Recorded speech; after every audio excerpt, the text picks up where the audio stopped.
This one's gonna be a bit of a different review. I'll explain why in just a second. Skinamarink is a 2023 horror film, was released earlier this year, directed by Kyle Edward Ball, and honestly, I've been wanting to talk about this movie for a while now. I saw it way back when it first premiered on Shudder. I have the Steelbook Blu-ray.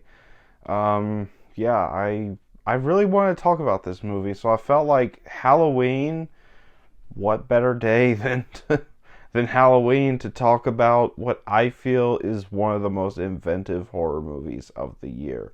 So, I'm not going to break this review down into sections between the good and the bad, because there's really no way for me to uh, articulate exactly what I loved and didn't love about it. So I'm just gonna give my thoughts on the movie and then give you a rating.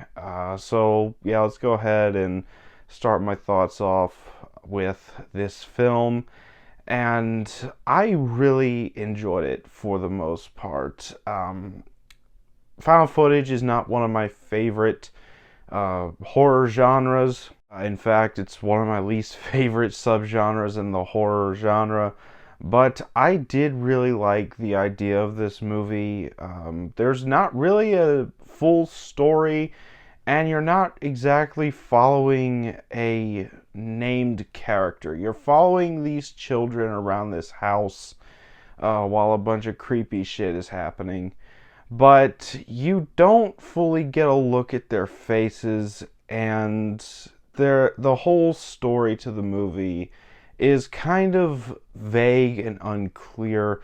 You get a bunch of grainy shots that really give off old home video vibes with how it was recorded.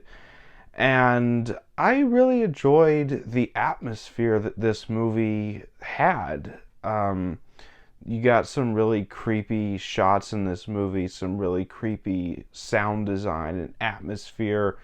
And I love the fact that this isn't just your typical jump scare here, jump scare there type of found footage movie like the Paranormal Activity franchise. It's much more atmospheric, it builds a sense of dread, and when there are scares in the movie, they actually feel earned, unlike some other scares in other films. And there's actually very little jump scares in this movie. There's maybe one or two the entire time, but the atmosphere just really makes up for the lack of jump scares and the lack of, you know, right at you type horror. Like I said, it's the atmosphere and the building sense of dread that you get, along with the way that this movie was filmed.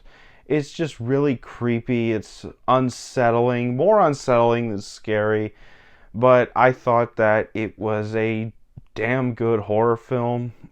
Kyle Edward Ball is a very promising filmmaker after seeing this movie. I'm really excited to see where his career goes. Yeah, Skinamarink, not a bad movie. This is definitely a divisive one. I have seen all the discourse online about this movie back when it first came out, but I thought it was a good horror movie. Really excited to see where Kyle Edward Ball goes next. Skinamarink is one of the most creative horror films of the year. It's very experimental for me, and I'm going to give it an 8 out of 10. So that was my thoughts on Skinamarink. Have you seen this movie? Let me know down in the comments what you thought about it if you have seen it. And as always, if you enjoyed this video, don't forget to like, comment, subscribe. I'll see you all next time, and happy Halloween.